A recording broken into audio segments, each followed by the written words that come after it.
Les estivales de la question animale.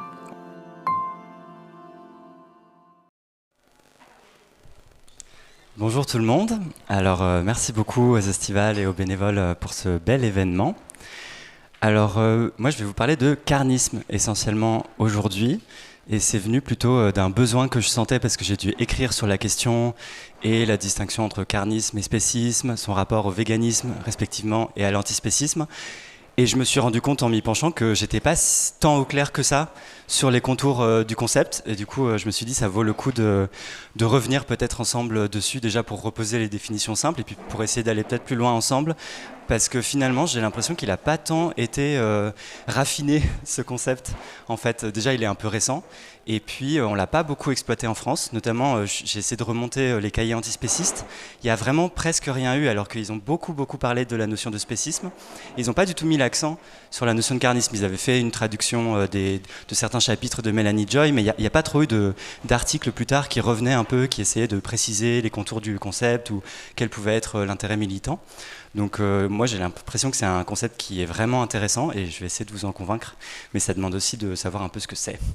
Et petit disclaimer du coup par rapport aux conférences que je fais d'habitude qui sont plus de l'ordre de la vulgarisation d'idées qui ont déjà été un peu stabilisées. Là, il y a plutôt des choses nouvelles, mais du coup qui valent ce qu'elles valent. C'est-à-dire, c'est un peu mes petites intuitions ou des propositions sur le sujet, mais je suis vraiment... Enfin voilà, prenez pas ça comme vérité absolue et définitive sur la question. Et je suis plutôt ouvert au contraire au fait qu'on en discute et éventuellement, enfin aussi, vous critiquiez ce que je vous dis si vous n'avez pas la même façon de voir les choses ou la même perspective. Donc... Petit plan rapide, commencer par un peu la définition du carnisme, et vous allez voir que c'est pas si évident qu'on aurait pu croire. Ensuite, situer le carnisme au sein du spécisme, et finalement je vais vous parler d'un concept que je trouve vraiment très intéressant et qu'on devrait à mon avis beaucoup plus mobiliser dans le mouvement, qui est celui de néocarnisme. Donc peut-être pour commencer, est-ce qu'il y a des gens qui seraient inspirés, qui ont en tête un peu ce que c'est le carnisme et qui pourraient le dire comme ça dans l'audience? Gabriel?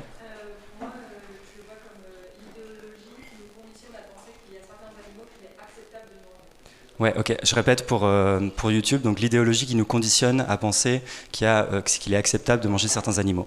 Je pense que c'est pile poil dans la définition que donnait Mélanie Joy, justement. Donc Mélanie Joy, c'est cette psychologue qui en 2001, en premier, dans un article, a défini le carnisme. Et elle l'a défini de plusieurs manières différentes, mais globalement cohérentes. Elle en parlait des fois comme l'idéologie dominante qui justifie la consommation de viande par les humains, ou comme tu l'as dit, qui nous conditionne à manger certains animaux. Et un exemple qu'elle utilisait souvent, c'est le fait qu'on ne mange pas nos animaux de compagnie, mais qu'on mange des cochons, par exemple. Et c'est ce qui met vraiment... en évidence le fait que y a un truc idéologique et social derrière, parce que ça semble être très arbitraire, comme vous le savez, hein, toutes les personnes qui êtes là. Et elle en parlait des fois, quand on lui posait la question, mais c'est quoi le rapport avec le spécisme, du coup, elle le situait comme une sous-idéologie du spécisme. Elle disait même qu'il en est une expression spécifique d'une idéologie plus large. Et le spécisme, c'est l'éthos ou l'arrière-plan culturel qui rend le carnisme possible. Et je pense que c'est globalement vrai, mais on va revenir sur le fait que je pense qu'on peut faire un peu mieux pour situer le carnisme au sein du spécisme. Je pense que c'est vraiment un concept qui a apporté plein de choses, et je pense que l'apport principal de ce concept, c'est de nommer une idéologie qui est dominante, mais qui était invisible avant qu'on mette un nom dessus. Donc en fait, carnisme, c'était un mot qui existait déjà, mais qui renvoyait des fois à d'autres choses, et la façon dont elle l'a défini en 2001, c'est vraiment pour dire, on renvoie toujours les véganes à c'est vous qui faites de l'idéologie, enfin nous du coup, c'est nous qui faisons de l'idéologie, et les autres gens font juste des choses qui sont normales.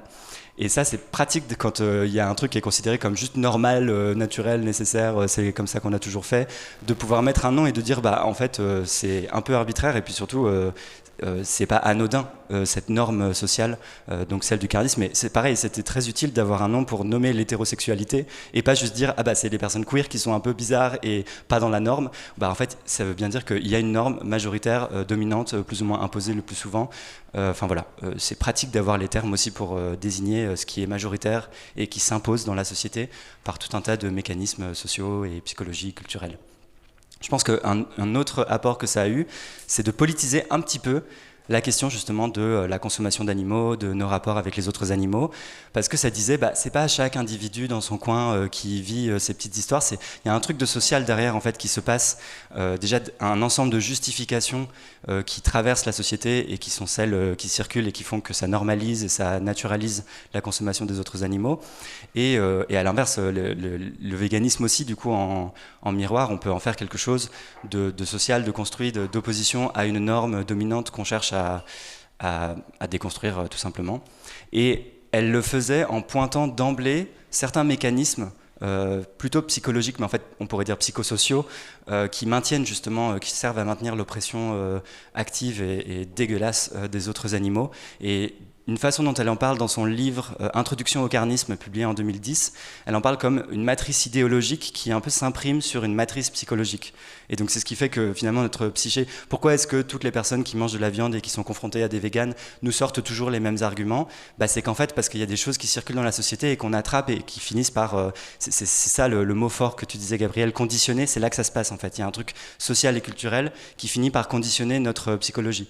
Et donc c'était intéressant et c'est pour ça qu'elle a formulé le concept autour d'un certain nombre de mécanismes ou d'arguments, donc les fameux 4 N, c'est naturel, c'est normal, c'est nécessaire, c'est nice. Pourquoi ça revient tant? Justement parce que c'est structurant à la fois socialement et psychologiquement, beaucoup autour de la consommation de viande. Et quelques limites, moi, que j'ai vues quand j'ai essayé de me plonger un peu plus sur le sujet et d'en voir les contours. Déjà, le fait qu'elle en parle uniquement comme une idéologie, à force de me manger, je trouvais ça bizarre parce que j'ai l'impression que c'est pas que l'idéologie en fait le carnisme, c'est aussi les pratiques effectives de manger des animaux, de consommer des produits animaux, voire du côté de l'élevage. C'est pas juste le fait de le penser.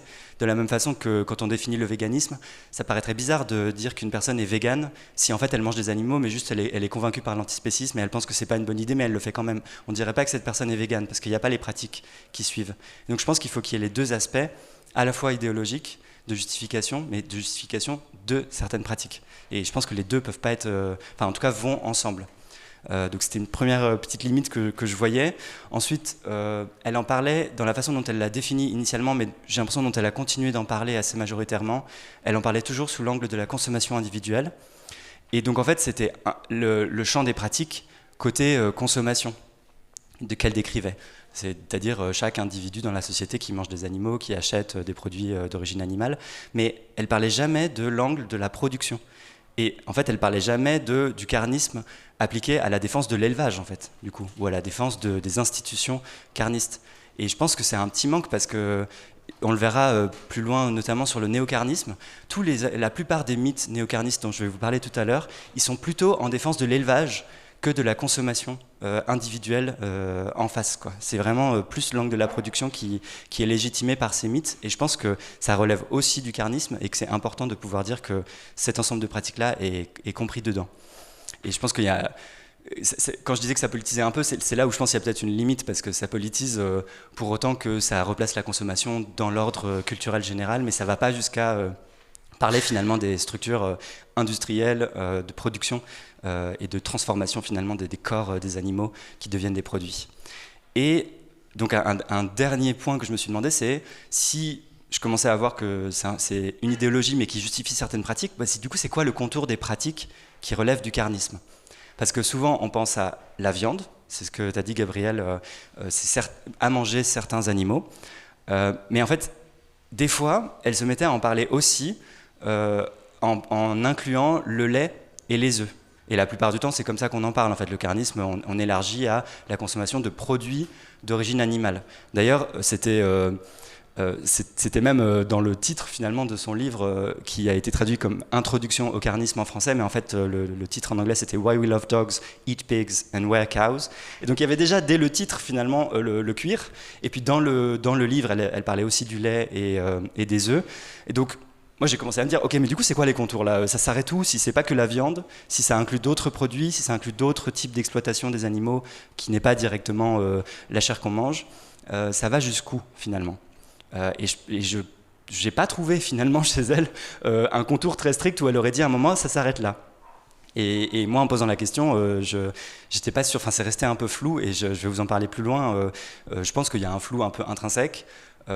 qui est un peu gênant parce que je pense que ça fait, il y a un peu un flottement dans l'usage qu'on a du terme, on ne sait jamais exactement pourquoi l'utiliser, sur quoi le mettre. Et peut-être c'est un des freins qui nous dissuade de l'utiliser parce qu'on n'y pense pas peut-être pour d'autres choses que le truc très central qui est la viande. Donc voilà, moi je pense vraiment que le cœur du carnisme, c'est vraiment cette articulation, cette espèce de structuration entre des pratiques qui sont légitimées et les justifications qui viennent justement pour légitimer. Et donc en fait, on pense toujours aux 4 N du carnisme quand on en parle, et ça c'est l'aspect idéologie finalement. Idéologie, pour le dire rapidement, c'est un ensemble de valeurs et de croyances. Et en fait, c'est toujours rattaché à certaines pratiques. C'est plus du carnisme si c'est les mêmes arguments, mais qu'on nous sort pour légitimer d'autres aspects peut-être du spécisme où on ne mettrait pas le mot carnisme. Donc je pense vraiment que il faut vraiment pouvoir articuler les deux dans la définition du carnisme. Et donc je me suis dit, peut-être que ça aiderait de produire une définition légèrement revue du carnisme.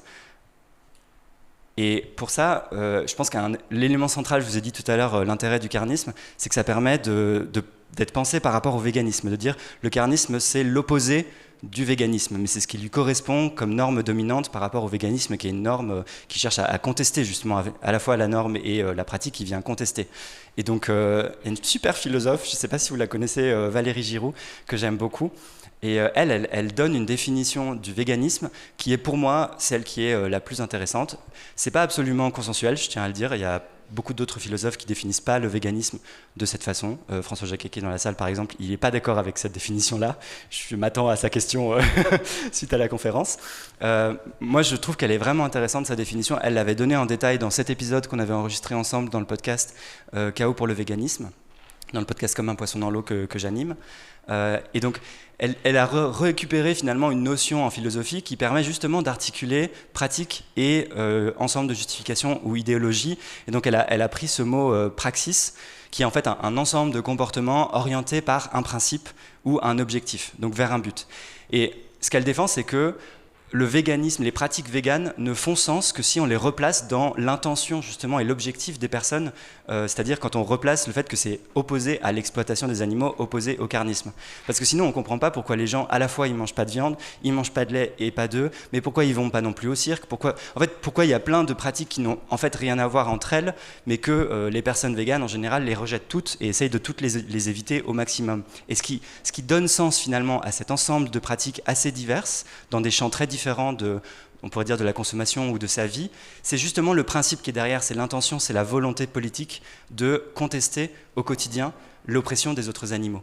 Et donc je trouve que c'est vraiment une bonne définition qui permet d'articuler les deux. Alors malheureusement ça fait un peu un mot qui est jargonneux de philosophe, praxis, je pense que si on peut, il faudra l'éviter, mais à défaut, je me dis qu'il est intéressant. Et comme je trouvais que c'était la meilleure définition du véganisme, je me suis dit si on veut conserver l'intérêt principal du carnisme, qui est d'avoir un mot pour nommer ce qui est l'opposé et le correspondant finalement du véganisme, mais qui est la norme dominante, il faudrait garder, en fait, si on est d'accord que cette définition est la meilleure du véganisme, on peut appliquer la même au carnisme et dire que c'est à l'inverse, ou à l'opposé justement, le pendant du véganisme, le carnisme, c'est une praxis aussi. C'est la praxis dominante qui articule des pratiques et des justifications idéologiques pour perpétuer finalement l'exploitation des animaux. Je ne sais pas si ça fait sens à tout le monde, cette façon dont j'en parle. Et donc j'en suis venu à bon, ça c'est ce que je vous disais plus ou moins, et ça fait que finalement le véganisme c'est une incarnation de l'éthique antispéciste. C'est pas la seule, mais c'est une incarnation dans un certain champ de pratique de l'éthique antispéciste, et tout comme le carnisme est finalement une expression pratique du spécisme. Et donc j'en suis venu à, vraiment c'est ma proposition, mais qui vaut vraiment ce qu'elle vaut, et voilà, je suis sûr qu'elle sera critiquée, mais c'est pour essayer de lancer la réflexion et qu'on y réfléchisse ensemble dans le mouvement. Et peut-être que les philosophes s'en emparent aussi, parce que j'ai l'impression que justement, il n'y a peut-être pas assez de personnes dans la recherche qui sont revenues, qui ont essayé de raffiner ou d'expliciter un peu plus ce concept et ce qu'il recoupe. Et donc moi, la proposition que je vous donne de définition, c'est le carnisme est un système structuré de pratiques et de justifications, dans lequel une idéologie dominante facilite, légitime et banalise l'appropriation des animaux pour en faire des ressources destinées à la consommation humaine. Voilà, bon, ça fait une définition un peu plus longue que celle de Mélanie Joy, mais je pense que c'est une définition qui permet plusieurs choses, de garder, comme je vous disais, le fait que le carnisme est l'opposé du véganisme, et pour moi c'est vraiment l'élément très intéressant à avoir, de conserver quand même le fait que le carnisme il a été formulé à partir des croyances qu'on a autour de la consommation de viande. Et je pense que c'est pas anodin parce que c'est vraiment le truc qui nous dérange le plus en fait quand on est contesté par des véganes et qu'on n'avait jamais réfléchi au fait que oui c'est normal de manger des animaux, et c'est ce qui nous dérange le plus, c'est ce qui crée le plus de dissonance et ce qui appelle le plus de justification ou de besoin de pouvoir opposer des arguments aux véganes qui viennent nous enquiquiner. Et je pense que c'est important de garder quand même cette centralité de l'institution de la viande au sein du spécisme et même au sein du carnisme, mais ça reste quand même cohérent. Je pense que du coup c'est une extension par rapport à la définition initiale de consommation des animaux, mais ça reste un peu cohérent quand même avec l'étymologie de carnisme qui est la carne, la chair. Et donc je pense que la chair ça peut renvoyer pas seulement à la viande mais à l'ensemble finalement de la prise sur les corps des animaux, et donc ça étend un peu la définition mais ça reste un peu cohérent avec le mot, mais en fait c'est pas si gênant que ça finalement. Si ça n'avait pas correspondu à l'étymologie c'était pas grave, parce que le véganisme initialement on en parlait essentiellement pour les choses très centrales qui sont la viande et puis après le lait, les œufs. Mais finalement, il y a plein de choses qu'on inclut maintenant dans la définition du véganisme, comme essayer de plus largement dans sa vie, pas acheter des produits ou des services qui ont créé de la souffrance et de l'exploitation des autres animaux. Et par exemple, on considère assez consensuellement que quand on est végane, on ne va pas au cirque, on ne va pas aux zoos, on ne va pas donner de l'argent à des institutions qui exploitent les animaux. Et donc c'est pas grave finalement cette extension, je pense on l'a faite pour le véganisme au fil des années. La Vegan Society initialement qui avait formulé le terme a un peu suivi dans cette définition-là, et je pense qu'on peut faire la même chose pour le carnisme, même si ça nous paraît un peu moins intuitif parce qu'on n'a pas l'habitude de l'utiliser pour des choses un peu plus éloignées que la viande, mais je pense que c'est pas si gênant au final, en tout cas ça devrait peut-être pas nous empêcher de le faire. Et un dernier intérêt, je pense, c'est que ça correspond quand même à la majorité des usages courants qu'on a du terme, notamment la définition habituelle qu'on retrouve dans les dictionnaires. Alors, bon, souvent, pour ce qui relève du spécisme, c'est pas les meilleures définitions, celles qu'on trouve dans le dictionnaire, mais bon, quand même, ça correspond à une certaine compréhension générale, et celle qu'on va trouver de façon assez courante, c'est par exemple mode de vie qui refuse l'exploitation animale et qui exclut la consommation de produits issus de cette exploitation. Bon bah là il y a les deux aspects, il y a l'aspect mode de vie, donc en fait les pratiques, et puis il y a l'aspect refuse l'exploitation animale. Donc en fait là il y a un aspect idéologique. Donc déjà dans cette définition il y a les deux aspects. C'est pareil pour la dernière définition donnée par la Vegan Society, c'est le véganisme est une philosophie, idéologie, et un mode de vie, les pratiques, qui cherchent à exclure autant que faire se peut et de manière praticable toute forme d'exploitation des animaux ou de cruauté envers eux, que ce soit pour l'alimentation, l'habillement ou tout autre but. Donc on voit que déjà là il y avait l'extension au-delà de la viande, et puis il y a les deux aspects, pratique et idéologie. Et pareil, une autre définition du véganisme qui est donnée par Sandra Guimarães et que j'aime beaucoup, elle en parle comme une pratique de solidarité politique avec les autres animaux. Il y a l'aspect pratique, et puis dans la solidarité politique, il y a les idées, il y a l'idéologie. Donc vous voyez finalement la plupart des définitions moi, que je croise et que je trouve intéressantes du carnisme ou du véganisme ont les deux aspects, et je pense que ça fait bien sens ensemble. J'espère que vous êtes convaincus, sinon vous me direz. Et du coup, ça permet de bien avoir une opposition nette et qui, à mon avis, qu'on n'exploite pas suffisamment dans le mouvement, tout ce qui fait que le carnisme est le pendant du véganisme et qu'on peut les penser ensemble, mais qu'il y a plein de... Enfin, que ça ne vient pas à dire que le carnisme est équivalent au véganisme, que tout se vaut parce que c'est idéologie contre idéologie ou praxis contre praxis. Je pense qu'il y a quand même des définitions, des différences assez importantes entre carnisme et véganisme. Si vous voulez, je mettrai mes diapos dans le groupe, ou en tout cas, je trouverai une façon de vous les passer si vous n'avez pas envie de tout prendre en photo quand il y a des longs trucs que je ne prends pas le temps de développer. Mais rapidement, on peut dire qu'à l'opposé du véganisme, le carnisme, c'est une idéologie ou une praxis violente, conservatrice et dominante et justificatrice d'un ordre, oui, exactement, enfin, d'une oppression, quoi, qui relève d'une oppression. Je passe rapidement. Et donc, maintenant qu'il y a une définition peut-être un peu plus stabilisée que je vous propose du carnisme, comment il se situe au sein du spécisme? Donc, il y avait un peu l'idée chez Mélanie Joy que c'est une sous-idéologie du spécisme. Donc peut-être plus largement, si on veut intégrer les pratiques, on peut en parler comme un sous-système au sein du spécisme. Et là se pose la question de vu qu'on se demandait quelles sont les pratiques qui sont recoupées par le carnisme, là c'est ce qui m'a le plus fait m'arracher les cheveux. Vous voyez le résultat. Et je ne suis pas sûr d'avoir les bonnes réponses encore, parce que du coup, vous voyez autour là, du carnisme à droite, viande, vol d'œufs et de lait, cuir, ça semble voilà, assez consensuellement maintenant relever du carnisme. Et puis à mesure qu'on s'éloigne en fait, dans le continuum des violences ou dans d'autres types de violences qui sont faites aux autres animaux, ça devient moins clair. Moi je ne sais pas si la corrida, on doit la mettre dans le carnisme ou pas. Est-ce qu'il y a le même type d'arguments qui circulent autour de ces pratiques-là? Il y a quand même un truc, il y a plein d'autres façons d'exploiter les animaux qui sont in fine reliées au fait de les manger à la fin. Typiquement, la corrida, c'est souvent le résultat, malheureusement.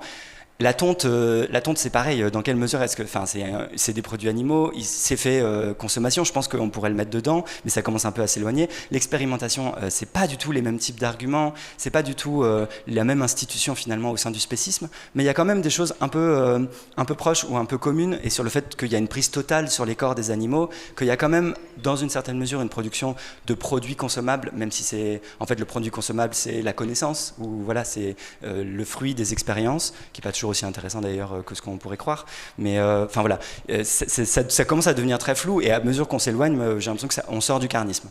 Et c'est pas qu'une question d'intensité de la violence, parce qu'il y a des violences hyper vénères contre les autres animaux, enfin vraiment atroces, mais qui relèvent à mon avis pas du tout du carnisme. On n'en parlerait jamais comme du carnisme. Je pense que les exterminations, par exemple tout ce qui est la façon dont on traite les nuisibles, dits nuisibles, en fait les animaux liminaires dans les villes, je pense que ça relève pas du carnisme, parce qu'on n'en fait pas des produits qu'on peut consommer à la fin. On cherche juste on les altérise, et puis on est là, ils nous dérangent dans notre espace, on veut on voit même pas qu'ils sont là, on voit même pas que c'est des personnes, on s'en fout, on extermine. Donc je pense que c'est pas la même chose que l'institution du carnisme. C'est un peu des cas limites avec lesquels j'ai essayé de réfléchir pour me dire ok, ça relève clairement pas du carnisme, mais du coup ça précise peut-être un peu les contours. Pareil, je pense que les violences sexuelles, ce qui relève de la zoophilie, je pense que c'est pas du carnisme. Mais c'est des violences très, très fortes, quoi. Pareil, les meurtres de masse d'animaux pendant la colonisation, par exemple, il y a eu énormément d'abattage en masse, de chasse violente. Pareil, l'institution de la chasse, je ne suis pas très au clair sur où est-ce qu'elle se situe, parce que des fois, elle est intégrée dans des idéologies du carnisme, dans les arguments ou dans les figures qui sont un peu mobilisées pour justifier la consommation de viande. Mais en même temps, selon les chasses, on n'en fait pas toujours des produits, ou c'est pas toujours massif. Enfin, voilà. Y a plein de choses qui sont pas très stabilisées pour moi dans quelles sont les pratiques qui sont recoupées par le carnisme. Mais au final, c'est pas grave, ça peut en fait être un continuum de pratiques violentes plus ou moins rapprochées du carnisme, où il y en a, c'est très clair, la viande, c'est absolument central dans le carnisme, le lait, les œufs, ça commence à être un peu cuir, tonte, ça commence à s'éloigner, et puis voilà. Peut-être c'est un continuum au final, et que c'est juste intrinsèque à ce qu'on cherche à décrire. Mais c'est là où je suis beaucoup moins sûr dans la définition. Mais je pense que peut-être ce qui permet de tracer un peu un contour définitionnel autour de ce qui relève du carnisme, c'est le fait que c'est un type particulier de violence structurelle, organisée autour de l'appropriation du corps des animaux et pour en faire des ressources à consommer. Il y a cet aspect et qui distingue d'autres types de violences qui n'en font pas des ressources consommables, qui n'en font pas des biens, qui n'en font pas quelque chose d'utilitaire, qui nous apporte de la valeur et qui va nous servir à nous humains, mais juste qu'on cherche à éliminer, par exemple. Je pense qu'on cherche à éliminer les animaux mais qu'on n'en fait rien, ça relève plus du carnisme.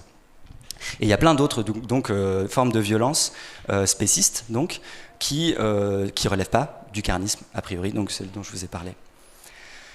Et donc ça permet un peu de rappeler, et je pense que c'est un des intérêts en fait implicites du fait de mettre le focus sur le carnisme, c'est finalement de rappeler par contraste qu'il y a plein de choses qui relèvent plus largement du spécisme, qui ne sont pas du carnisme. Et souvent, en fait, on est engagé contre l'oppression active, la consommation, la marchandisation des animaux, et on peut en oublier, enfin nous, je pense qu'on ne l'oublie pas, mais peut-être dans notre communication publique du mouvement, on peut vite en oublier que le spécisme va beaucoup, beaucoup plus loin que le carnisme, et donc c'est aussi notre ennemi, en fait, c'est aussi ce qu'on combat, et ça dépasse très largement le carnisme. Donc là, c'est tout un ensemble de croyances qui portent sur les animaux, qui sont des croyances spécistes, mais qui, a priori, d'après ma définition, et je pense assez consensuellement, ne relèvent pas du carnisme.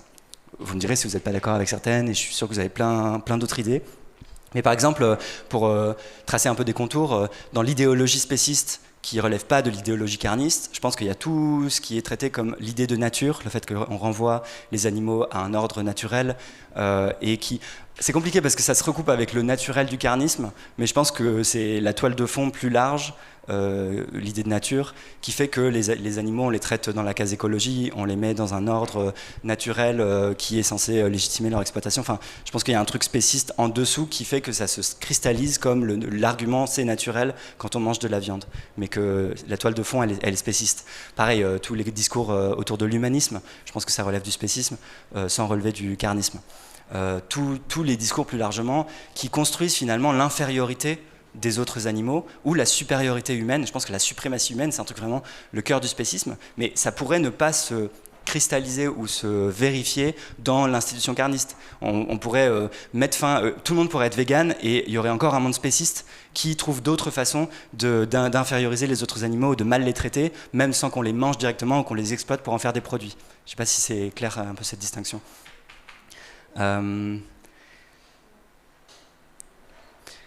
Et donc, d'où l'image bizarre là au début, mais je ne sais pas ce qu'elle vaut. Moi j'ai essayé de réfléchir en métaphore parce que c'était compliqué, mais j'ai l'impression que le spécisme c'est un peu le terrain idéologique général qui organise la suprématie humaine, la domination des humains sur les autres animaux.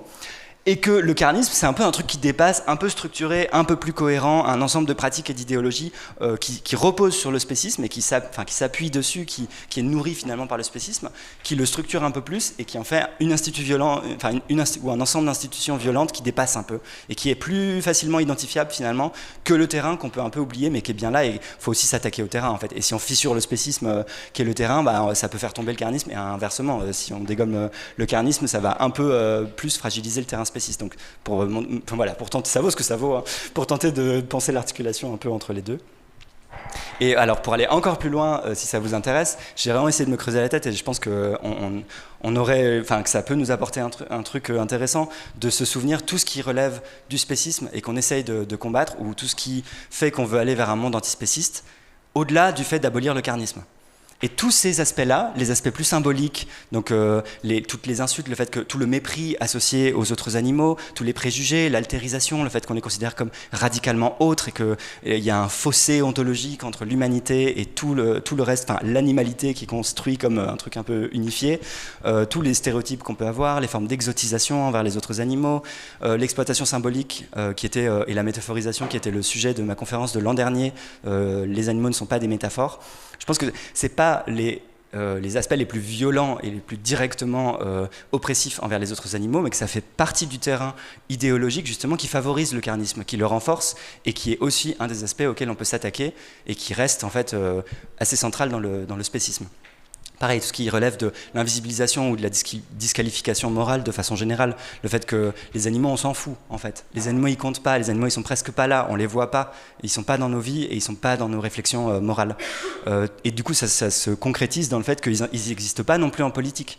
Ils sont un impensé total dans toutes nos structures institutionnelles. Donc ça, c'est toutes les réflexions sur la zoopolis, comment on inclut finalement les autres animaux dans la façon dont on construit, dont on fait société ensemble et dont on construit les institutions politiques pour porter les intérêts de toutes les personnes qui font partie de la société. Bon, bah, présentement, les animaux, ils font pas partie de nos sociétés. Ils la subissent, la société humaine, mais on les pense pas comme acteurs et partie prenante de nos sociétés politiques.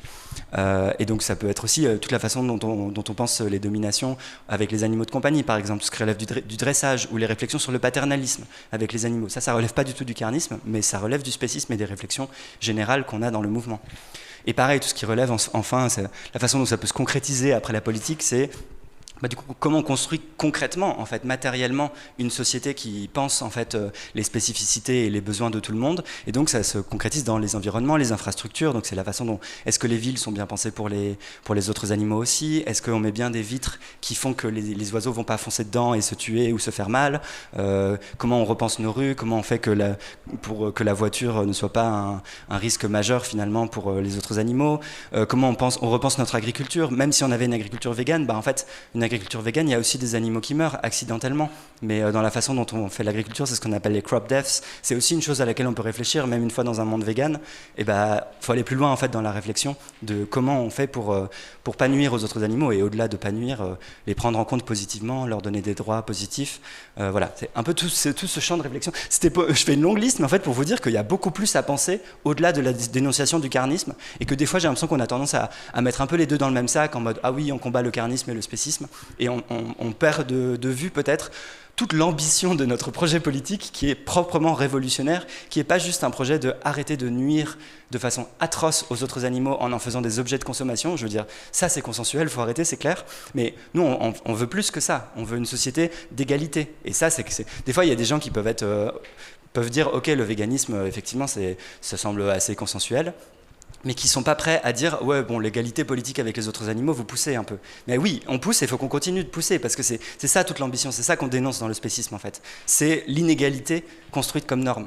Et donc voilà, c'est peut-être aussi un des effets que j'espère susciter de la conférence, c'est de nous redonner plus d'ambition dans notre projet politique, dans notre combat. On veut aller jusqu'à l'abolition du spécisme, et on ne s'arrêtera pas au carnisme. Enfin, en tout cas, j'espère. Voilà. Et donc, vu que le carnisme n'est qu'une partie. Alors, c'est pas une petite partie, hein, je ne veux pas laisser entendre ça, c'est un pilier important, central. Je pense que c'est un noyau finalement idéologique et symbolique du spécisme, parce que c'est tellement fort et tellement violent de manger les autres. Enfin, je sais pas, c'est irremplaçable dans un système de domination, d'oppression. Enfin, aller jusqu'à genre manger les autres et pas se poser la question et se dire que c'est normal de manger des gens.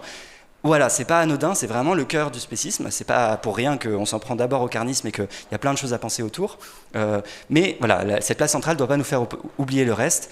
De même que du coup, l'envers, c'est que le véganisme n'épuise pas l'agenda politique antispéciste. C'est ce que j'étais en train d'essayer de vous dire. Et la façon dont j'ai essayé de penser l'articulation entre carnisme au sein du spécisme, c'est vraiment toute proportion gardée. C'est pas pour rapprocher le carnisme de la culture du viol ou dire qu'il y a plein de choses en commun ou que c'est les mêmes mythes, pas du tout. C'est pas du tout les mêmes choses. C'est juste pour penser le rapport du carnisme au sein du spécisme. Je me suis dit, on peut penser le rapport de la culture du viol au sein du patriarcat. Et peut-être que je pense que c'est l'exemple qui m'a paru le plus proche finalement dans ce que ça mobilise pour essayer de penser le carnisme. Parce que la culture du viol, c'est aussi basé sur les pratiques, sur le viol justement, sur les violences sexuelles. Donc ça c'est rattaché à des pratiques et il y a un ensemble de justifications idéologiques qui justement facilite, banalise et légitime, exactement comme le carnisme, ces pratiques-là qui sont, elles, d'ordre différent et pour une oppression différente, donc voilà, vraiment toute proportion gardée, mais qui ont aussi les mêmes effets de déresponsabiliser les personnes responsables. Il y a moins cet aspect-là dans le carnisme, et blâmer ou soupçonner les victimes, encore que oui, des fois on en fait des animaux les coupables de leur propre exploitation. Et j'ai trouvé, quand je lisais récemment Vivre avec les hommes de Manon Garcia, qui revient sur le procès Pellico, j'ai découvert en fait cette théoricienne Nicolas Gavet qui parlait de la culture du viol comme un échafaudage culturel. Et j'ai trouvé que c'était une super image c'est pour parler finalement des conditions culturelles, structurelles, qui rendent possible, facile, banal finalement les violences sexuelles, le viol. Et je trouve que ça met bien l'accent, cette idée d'échafaudage. C'est tout ce qui est construit un peu de briques et de brocs, mais pour faire tenir l'immeuble, vous avez vu que la métaphore architecturale traverse la conférence, pour faire tenir un peu l'immeuble carniste, faut pas mal d'échafaudage autour, parce qu'il faut pas mal de mauvaises idées finalement pour arriver à légitimer le fait qu'on fait crever et on mange les autres animaux. Donc voilà, c'est des propositions que j'ai, mais je pense qu'on peut trouver des inspirations intéressantes dans d'autres mouvements ou d'autres façons de penser des choses. Et je pense qu'il y a peut-être le même aspect c'est très central, les violences sexuelles et le viol et la peur que ça suscite et les violences que ça représente au sein du patriarcat. Je pense qu'il y a peut-être ce même élément de centralité finalement au sein du patriarcat. Il y a plein d'autres aspects du patriarcat, les inégalités économiques, voilà. Il y a vraiment beaucoup d'autres choses, mais il y a quand même un truc aussi central dans les violences sexuelles que ça permet, que ça produit. Et donc, dernière partie, parce que je pense que c'est aussi ce que permet de penser le carnisme, c'est de ne pas le voir comme quelque chose de figé, et je pense que c'est vraiment un truc qu'il faut qu'on dépasse, de se dire, voilà, c'était les 4 N, ça ne bougera jamais, c'est absolument universel. Je pense que c'était un des aspects intéressants de Mélanie Joy, de dire, il y a une forme d'universalité dans les arguments qu'on mobilise pour justifier la consommation d'animaux, mais je pense qu'il faut qu'on entre maintenant dans le détail, qu'on en est au moment de voir que le carnisme, ça mute, il n'est pas pareil partout, c'est pas toujours les mêmes arguments, à la fois pour les types de pratiques différentes, mais aussi entre pays, entre cultures différentes, et au fil du temps. Et ça, c'est vraiment l'élément hyper intéressant, et je trouve l'intuition de plus dont nous a fait cadeau Mélanie Joy, malgré les limites que je pointe, je pense qu'elle nous a donné beaucoup d'outils finalement conceptuels intéressants pour la lutte, c'est celui de néocarnisme. En fait, 10 ans après son premier article où elle théorisait le carnisme, elle a écrit cet article où elle parlait de néocarnisme. Et donc c'est vraiment pour penser, c'est le fait que le carnisme, il se réinvente. Et un des aspects qu'elle met en avant, c'est que c'est réactif cette fois-ci. Initialement, le carnisme, elle le décrivait comme juste, comme c'est normal, c'est naturel, c'est nécessaire, on n'en parle pas. Juste, c'est pas un sujet en fait. Avec le néocarnisme, plutôt avec la critique, l'avancée des critiques véganes, antispécistes, nous on en a fait un sujet. On a dit vos arguments ils tiennent pas debout. Et c'est pas des bonnes raisons pour opprimer les animaux et pour les manger.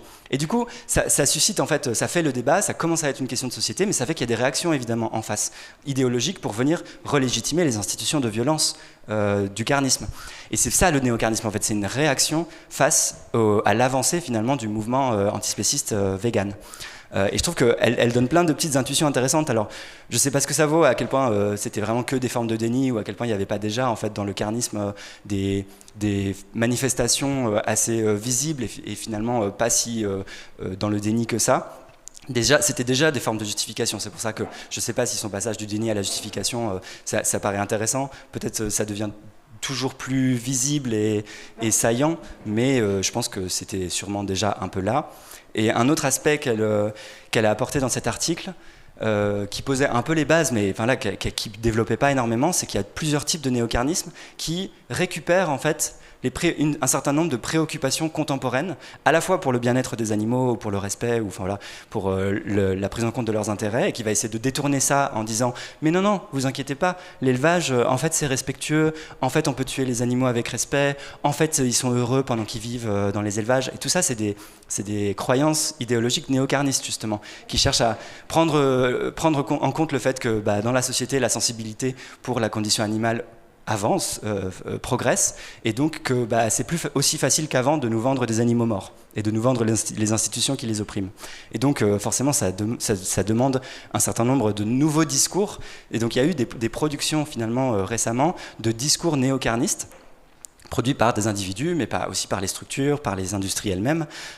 Et un des piliers, je pense, de ces croyances, de ces mythes, on peut parler de mythes en fait, néocarnistes, c'est cette idée de la viande heureuse, que en fait les animaux, tant qu'ils sont dans les élevages, ils sont plutôt heureux finalement, ils sont peut-être même plus heureux que les animaux sauvages. C'est un truc que dit Jocelyne Porcher par exemple, c'est un argument qu'elle mobilise.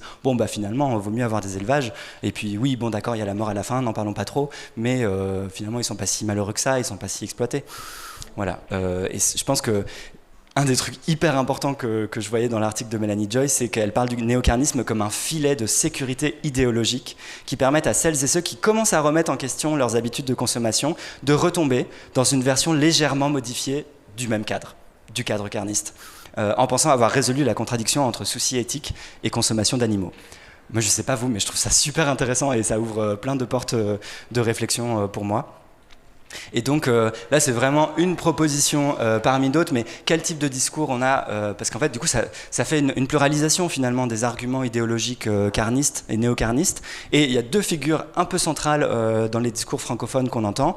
Jocelyne Porcher, je pense qu'elle nous a donné 70% des discours néocarnistes contemporains. Vraiment, elle a fait du travail, elle a vraiment bien bossé.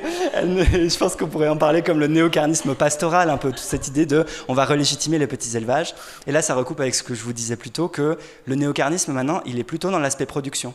Elle parle pas tant de la consommation, elle parle pas côté consommatrice d'animaux, elle légitime l'élevage. Et je sais pas si c'est un signe que nous on a fait le boulot en face de justement dire c'est pas qu'une histoire de consommation individuelle, c'est aussi les institutions économiques et l'institution de l'élevage auquel on s'affronte finalement et qu'on cherche à abolir. Peut-être que c'est en réponse à ça que Jocelyne Porcher elle a émergé, elle a dit ah oui, il y a des critiques de l'élevage, allons le relégitimer avec des bonnes idées néocarnistes. Elle s'est pas dit ça consciemment, mais voilà, elle était attachée à l'élevage et elle a voulu le défendre, et elle a produit un discours très puissant qu'on entend encore, alors qu'elle fait beaucoup moins d'interventions qu'avant, mais ça circule encore. C'est incroyable à quel point il a été effectif.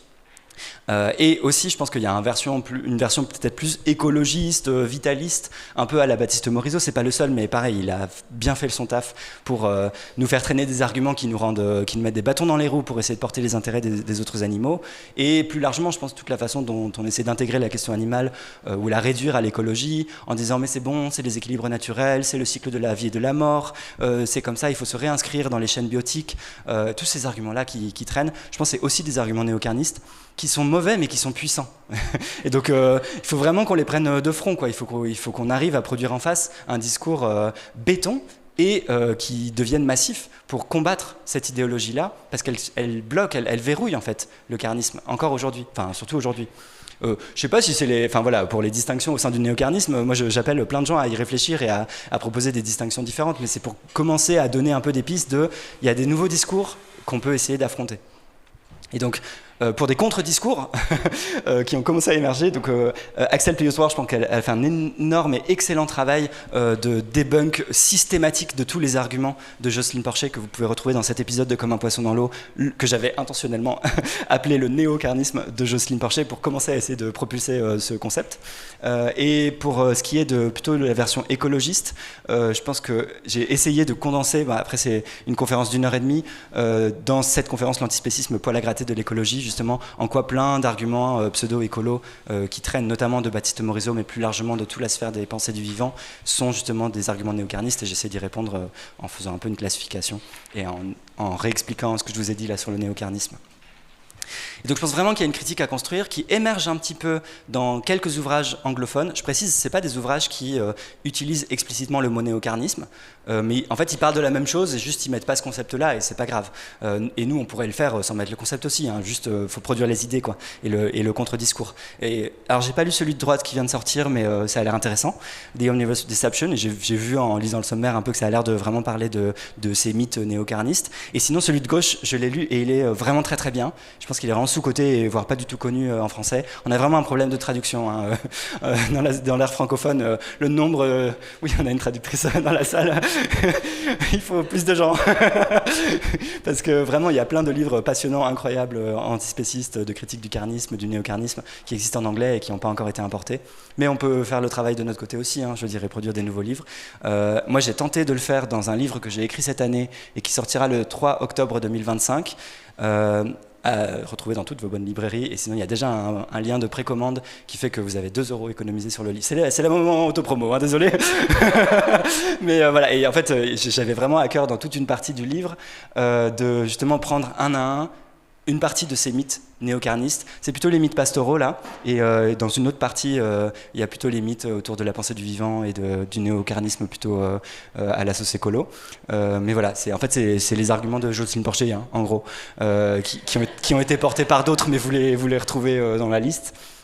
Et j'ai laissé des flyers en bas si vous voulez scanner le QR code et voilà, accéder au lien de précommande si ça vous intéresse et que vous voulez aider à propulser un livre qui essaye de porter un peu ce contre-discours antispéciste et qui condense, j'espère, plein de bonnes ressources et de bonnes idées qu'on a eues dans le mouvement, qui sont souvent pas les miennes. Hein. À 90%, je recycle et je condense ce qui a déjà été fait par plein d'autres. Voilà, j'en viens à la conclusion. Donc je pense vraiment, j'espère vous en avoir convaincu que le carnisme c'est un concept précieux, sous-coté, qu'on n'a pas suffisamment exploité dans le mouvement, pour nommer justement le pendant du véganisme.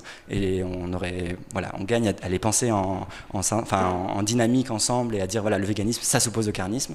Ça permet aussi à chaque fois de se rappeler qu'on ne s'arrêtera pas au carnisme, on va jusqu'à l'antispécisme et on combat aussi le spécisme plus largement et tout le terrain idéologique qui fondent l'oppression des animaux. Et je pense que le mot carnisme, juste ça c'est un argument purement stratégique, je pense que spécisme, il y a vraiment des forts blocages dans les médias, voilà, c'est tout de suite catalogué extrémiste, casseur de boucherie, enfin voilà, c'est très difficile de ne pas tomber dans un discours caricatural quand on parle de spécisme. Je pense que carnisme, il y a peut-être une ouverture à avoir, très stratégiquement en mode, on va essayer de sortir des livres ou voilà, de porter un discours, une bataille culturelle autour de ce terme, parce que bizarrement il marche mieux. Je pense peut-être parce que justement il ne va pas jusqu'à l'antispécisme et qu'on se dit ah oui c'est un peu consensuel quand même d'arrêter de tuer les animaux par milliards pour les manger ou pour en faire des produits, mais du coup autant en profiter je pense. Et aussi il commence à s'articuler beaucoup avec des critiques de la masculinité, des conceptions féministes, et donc il est un peu au croisement d'autres questions qui permettent de bien le porter médiatiquement, donc peut-être qu'il y a des opportunités en termes de bataille culturelle à saisir. Donc petit résumé, parce que je sais que c'était très dense, je suis désolé, il y avait beaucoup de choses et puis je ne sais pas ce que tout vaut, mais j'ai essayé de synthétiser en 8 idées. Donc le carnisme, comme son opposé, le véganisme, n'est pas un régime alimentaire, c'est une praxis, c'est-à-dire un système de pratique et de justification idéologique. Ce système naturalise la domination des animaux, comme si c'était normal, naturel, nécessaire et nice, agréable. Et nommer l'idéologie dominante, ça permet au contraire de la sortir de l'évidence et de la rendre critiquable, attaquable. Il ne concerne pas que la viande, c'est plus largement l'appropriation des corps animaux pour les transformer en ressources, en objets consommables. Et il est structuré, répété, banalisé. Et donc il y a les mythes carnistes qui s'impriment vraiment dans les corps, dans les cultures et dans les esprits. Et les 4 derniers, donc, le spécisme, donc pour repenser le lien avec le spécisme, c'est le système plus global qui légitime la suprématie humaine, et le carnisme, on pourrait en parler comme son bras armé, quotidien et structurant, qui lui est central, mais voilà, qui est vraiment sa manifestation principale. Mais toutes les violences spécistes ne sont pas carnistes. Par exemple, des cas de maltraitance physique gratuit, si vous voyez quelqu'un frapper son chien dans la rue, c'est pas du carnisme, mais c'est du spécisme, et c'est de la violence. Les exterminations utilitaristes, les déradisations, tout ça, les formes d'exploitation symbolique, tout ce que je vous avais montré tout à l'heure. Le néocarnisme, c'est le carnisme qui se recycle, qui se réinvente, et qui absorbe finalement toutes les préoccupations contemporaines en termes aussi d'écologie, de bien-être animal, de santé, tout ça, et qui essaie d'en faire de nouveaux arguments pour relégitimer l'oppression des autres animaux et plus spécifiquement du coup l'appropriation de leur corps pour en faire des produits. Et enfin, le spécisme ne se réduit pas au carnisme, et parallèlement, l'antispécisme va bien au-delà du véganisme. Voilà, merci beaucoup.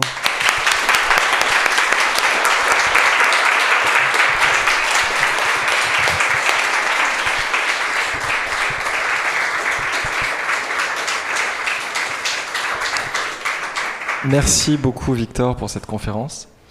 Est-ce qu'il y a des questions? On a une dizaine de minutes.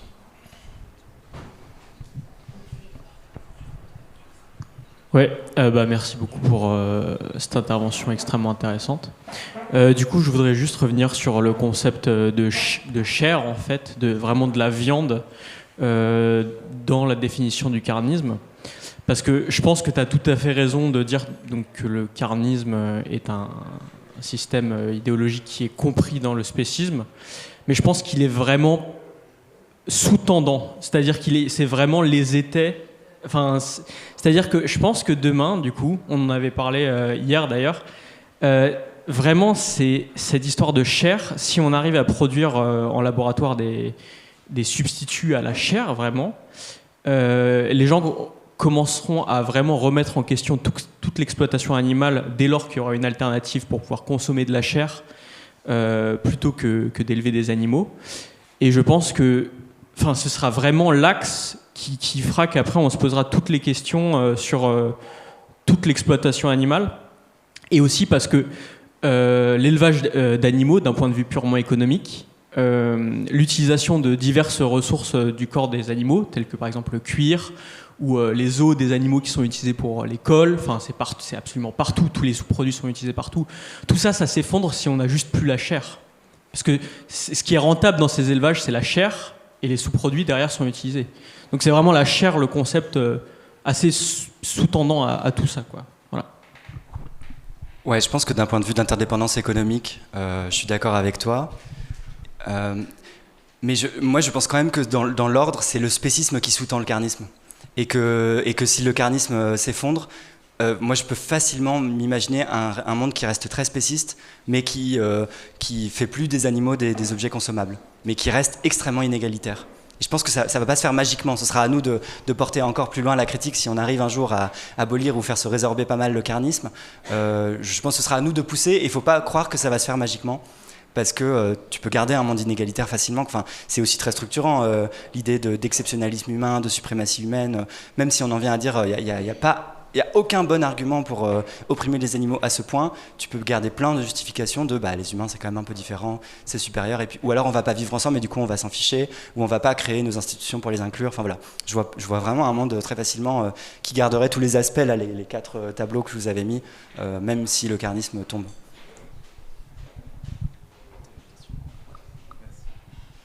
Ouais, merci pour la présentation. Comme tu m'as mentionné, je suis obligé de réagir. Mais d'abord, j'aimerais dire que je trouvais super tout ce que tu as dit sur le carnisme. Je trouvais c'est plein de bonnes idées, puis j'étais d'accord. Je pense que le truc, c'est que tu pourrais dire tout ça sans faire l'erreur que tu fais sur la définition du véganisme. Je pense qu'il y a vraiment 2 raisons de rejeter la définition du véganisme comme à la fois comportement et idéologie. La première raison, c'est que les véganes, bien souvent, ils le sont pour des raisons idéologiques complètement différentes. Il y en a qui sont ultra-naturalistes, d'autres qui le font pour des raisons purement écologistes, d'autres qui le font que pour les animaux, etc. Donc s'ils souscrivent à des idéologies différentes, c'est pas possible que le véganisme soit une idéologie plus un comportement. Ça, c'est une première raison. Je peux te répondre d'abord et faire en 2 temps. Je suis pas d'accord avec toi sur cette intuition-là, parce que je pense qu'on a assez majoritairement l'intuition que ces gens-là sont pas véganes. Et ces gens-là, ils vont sûrement au cirque et ils s'en fichent, parce que s'ils le font pour des raisons écologiques ou de santé, c'est plant-based en fait. Donc ils sont végétaliens, mais pas véganes. Et je pense que c'est important pour nous de garder cette distinction-là, de dire si c'est qu'un régime alimentaire, on dit végétalisme. Si c'est la pratique de solidarité politique qui cherche à contester l'exploitation animale, là c'est vegan. Et nous, ce qu'on porte, c'est le véganisme, plus largement. Ok, du coup, tu seras peut-être plus convaincu par mon deuxième contre-exemple. Je pense que quelqu'un peut être vegan sans souscrire à une idéologie, la moindre idéologie, là. Une personne qui serait juste par sensibilité personnelle opposée au fait de causer la souffrance des animaux, mais qui pour autant ne serait pas disposée à juger les autres, à condamner les autres quand ils le font, donc même ne souscrirait pas au principe selon lequel il ne faut pas faire souffrir les animaux. Et une personne pourrait tout à fait boycotter tous les produits et tous les services issus des animaux pour ce genre de raisons, sans idéologie. Ça suggère quand même que le véganisme n'inclut... Donc, est-ce que je peux faire directement une suggestion que j'aurais envie de faire? Parce que c'est en fait lié à une distinction que je faisais hier entre définir et décrire. Je pense qu'au niveau de la description du véganisme, c'est complètement correct de dire que les véganes, à la fois, ils se comportent d'une certaine manière, et vraiment dans l'immense majorité des cas, ils souscrivent aussi à un genre d'idéologie, même s'il y a ce problème que c'est peut-être pas toujours la même idéologie, mais bon, là, je veux bien te concéder le point. Par contre, ça ne dit pas grand-chose de la définition du véganisme. J'ai l'impression que dès qu'on fait cette distinction entre définir et décrire, tu peux dire un peu tout ce que tu as envie de dire au niveau de la description, puis c'est vraiment de ça que tu as besoin pour dire on va contraster le véganisme avec le carnisme. Ce qui est important, c'est la description là, pour ton propos. Par contraste, en fait, moi je développe tout ça dans mon dernier livre, je fais aussi un petit peu de pub, qui s'appelle Faut-il être vegan, dans lequel on a un chapitre entier qui est consacré à la définition du véganisme avec ma co-autrice Malou Amselek. Et nous, notre propos, c'est vraiment de faire de l'éthique du véganisme. Et donc pour ce propos-là, de nouveau, ce qui est important, c'est de définir le concept, c'est pas tellement décrire le véganisme tel qu'il existe dans la société. Mais j'ai l'impression que pour ton propos à toi, c'est vraiment la description qui est pertinente plus que la définition du concept. Moi, je veux bien savoir ce que tu en penses.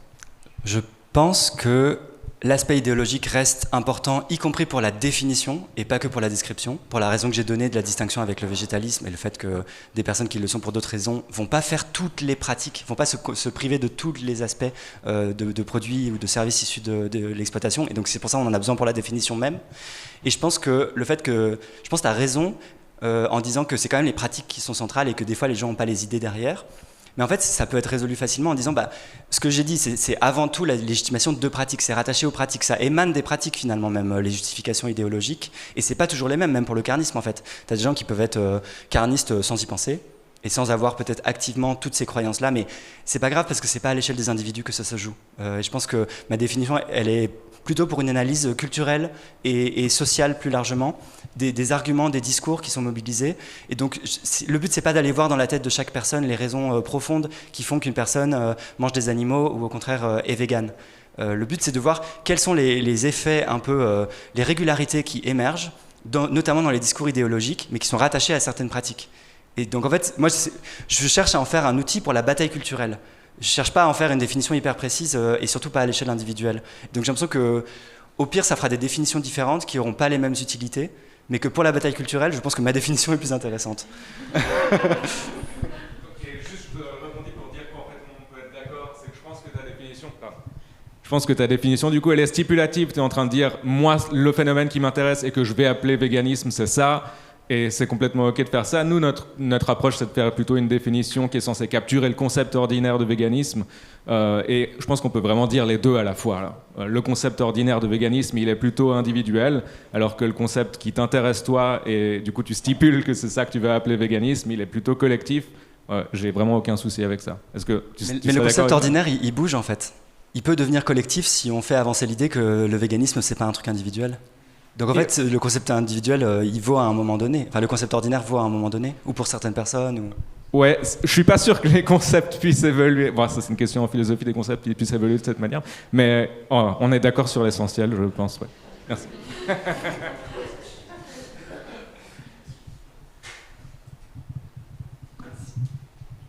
Merci pour ta conférence qui était super intéressante. Peut-être juste pour rebondir sur ce qui vient d'être dit, après on clôt peut-être le débat, mais ce que je trouve intéressant dans ta définition surtout, c'est qu'elle peut avoir un aspect plus sociologique du coup. Quand tu parles de régularité, en fait, c'est que ces régularités-là, on peut les observer justement chez les individus, à l'échelle collective, à l'échelle sociologique, etc. Donc c'est pour ça que ça m'a pas mal convaincu et que je suis assez contente de ta définition, j'aime bien.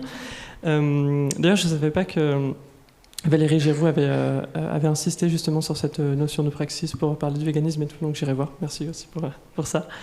Et pour ta définition du carnisme, je pense que j'ai trouvé la solution au cours de ta conférence. Tu as toi-même trouvé la réponse finalement. Mais quand tu parles de ressources à destination de la consommation humaine, en fait, je pense que, ce qu'on a vu justement avec la conférencière précédente, Elisa Autrix, c'est qu'il y avait certains animaux qui servaient eux-mêmes à la consommation d'autres animaux pour être consommés. Donc je pense que pour régler un petit peu cette équation, ça pourrait être intéressant de dire que donc le carnisme est un système structuré de pratiques et de justification dans lequel une idéologie dominante facilite, légitime et banalise l'appropriation des animaux pour en faire des ressources consommables, et c'est le terme que tu avais utilisé au cours de ta conférence, servant des intérêts humains. Je pense que ça permettrait davantage de... Excellent, je suis complètement d'accord et c'est mieux, effectivement. Ouais. Et sur un dernier point, parce que tu parlais quand tu évoquais les deux formes de néocarnisme contemporain, tu disais il faudrait qu'on serve de discours béton. Je reviens sur ta définition du carnisme. Je pense que ce qu'il faut, c'est plus tant une analyse discursive, mais de pratique. Et je pense qu'en termes de pratique, alors, on pourrait davantage s'intéresser à ce que font les militants et les militantes, parce que je crois qu'il y a un certain nombre de chercheurs et de chercheuses que je ne veux pas créditer d'ailleurs, parce que je ne me rappelle plus forcément de leur nom, mais je n'ai pas envie de leur donner de crédit, mais qui critiquent aussi beaucoup les pratiques militantes des antispécistes et des véganes, en disant « Ah, mais regardez, en gros, ils font tout mal parce que... » alors oui, ils ne sont pas d'accord avec l'aspect idéologique du véganisme, etc. Mais que dans leur pratique, il y a aussi... ça trahit, on va dire, une certaine position sociale, etc. Et je pense que leur critique, elle est en partie... en tout cas, elle peut être intéressante si elle peut nous permettre de nourrir, nous-mêmes militants, militantes de la cause animale, une forme d'autocritique et se dire, par exemple... typiquement la critique anticapitaliste de Jocelyne Porcher qui tendrait à souligner que certaines véganes ne sont pas anticapitalistes. En fait, ce qu'on peut observer, c'est que le mouvement, il me semble, vous me contredirez si vous n'êtes pas d'accord, mais que l'anticapitalisme au sein de l'animalisme français, il est loin d'être majoritaire, malheureusement. Enfin, malheureusement pas, d'ailleurs, ça dépend de l'institut, mais voilà. Et que je pense que c'est intéressant de mettre le doigt là-dessus. Je vais faire vite, je suis désolé. Donc forme d'autocritique, etc. Et qu'on pourrait aussi montrer d'autres justement manifestations, mouvements animalistes. Là, je pense à Fatima Wassak, par exemple. Je ne sais pas si vous connaissez son dernier ouvrage. Est-ce que je m'en rappelle? Non, Écologie pirate, je crois que c'est ça. Pour une écologie pirate, où elle parle justement de la mobilisation collective d'un certain nombre de femmes racisées, de classes populaires, qui ont réussi à obtenir par exemple la végétalisation dans les cantines de leurs enfants, etc. Donc ça, je pense qu'on gagnerait à le visibiliser davantage pour contrecarrer un peu cette fameuse critique anticapitaliste pastorale, etc. Et aussi montrer, là c'est peut-être plus à l'échelle des chercheurs, chercheuses, j'en sais rien, mais montrer qu'il y a aussi des discours véganes identitaires, par exemple, qui se développent surtout ces dernières années, et pour montrer la pluralité du véganisme. Pas au sens de leur donner crédit, mais de dire ça existe aussi, en fait. Je sais pas si c'est très clair, mais voilà. C'était pas vraiment sous forme de question, mais... Non, mais merci, c'est super intéressant tout ça.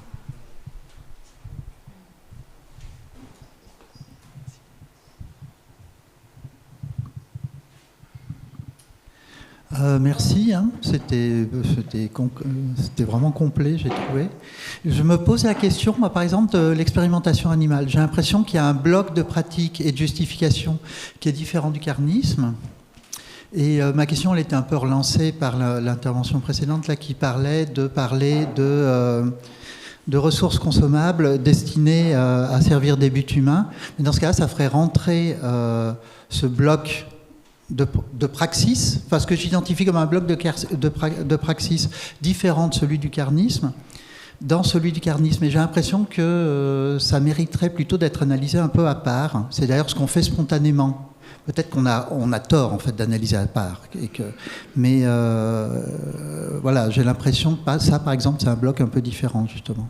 Ouais, je suis complètement d'accord. Je pense que c'est vraiment, il y a une forte autonomie de l'institution de l'expérimentation animale, à la fois dans le type de pratique que c'est et dans tous les discours. Notamment, il y a beaucoup de discours surtout autour de la science qui sont pas du tout, enfin, qui sont vraiment propres à l'expérimentation animale.